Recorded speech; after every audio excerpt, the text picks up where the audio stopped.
Dear reader, it is a terrible thing to see a man hang, but that is why I did what I did.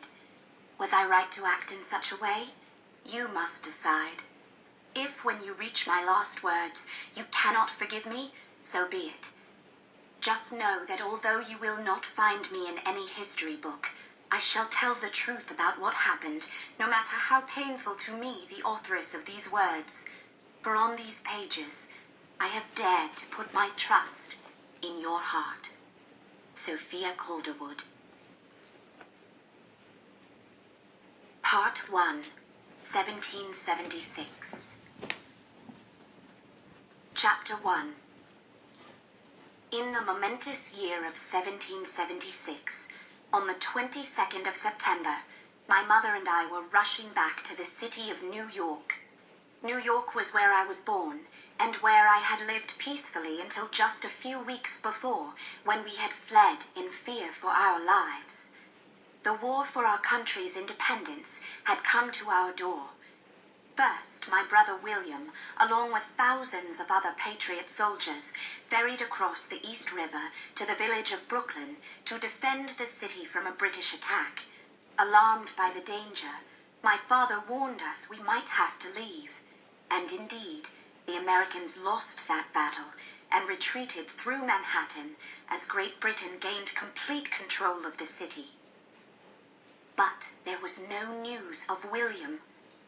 Desperately worried, I could only hope he was still with General Washington's army and not taken prisoner.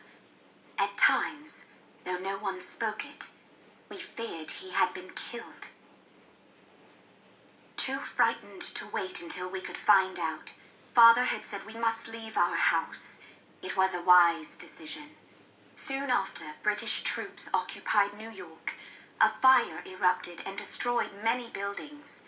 But since we had taken flight to a friend's farm north of the city, we lacked information about our home's condition. Knowing that everything we had, money and possessions, might have been consumed in the fire, much of our lives was in awful derangement. After some days passed, Father and Mother decided that we must go home, if we still had one, and try to reclaim our lives.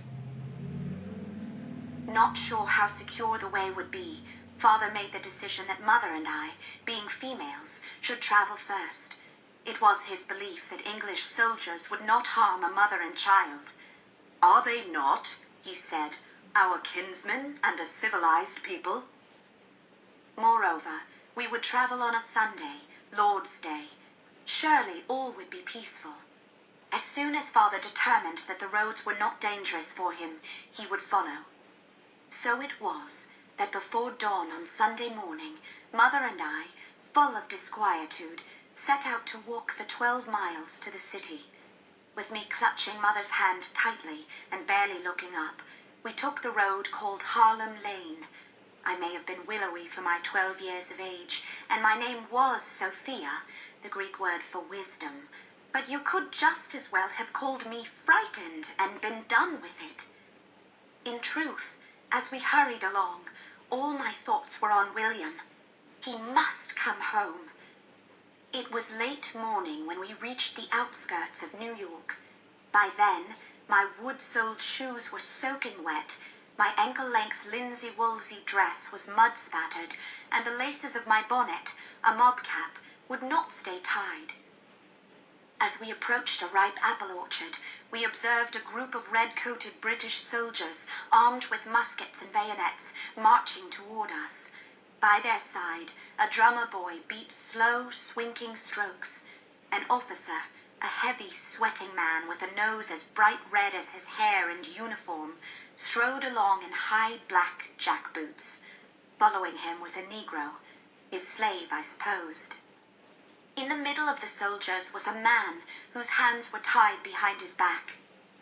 Looking to be in his mid-20s and some 6 feet in height, he was considerably taller than the soldiers who surrounded him.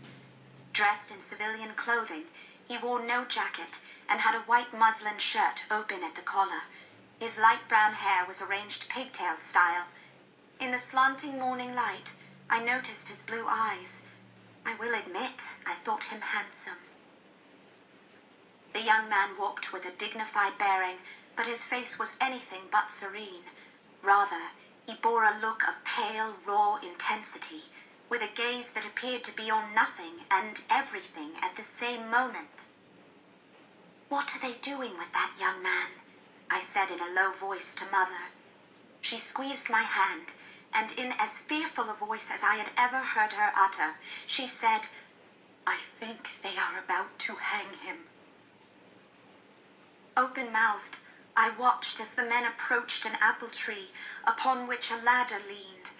From a stout branch, a noose hung. Just beyond gaped an open grave, with a gravedigger standing by, shovel in hand. We stopped, and along with a few other citizens, watched. When the officer shoved the prisoner to the foot of the ladder, I heard the young man say, "May I have a Bible?" His voice, low and steady, broke on the last word. "No Bibles for damned rebel spies," the officer shouted, as if he wished us onlookers to hear. "Hoist him," he commanded. 3 redcoats, their faces blank, stepped forward. 2 grabbed the young man's arms as if to restrain him, though I saw no attempt to break free. Would that he had! The 3rd soldier placed the noose round the prisoner's neck and forced him up the ladder steps, even as another drew the rope tight under his chin. As they did these things, each beat of the pulsing drum stabbed my heart. Mother covered her lips with her fingers. "Do you wish to confess?" the officer shouted. I think the youth replied, but I was so appalled I could not comprehend his words. In fact, such was my distress that I cried, "Have pity, sir, for God's sake!" The officer glared at me.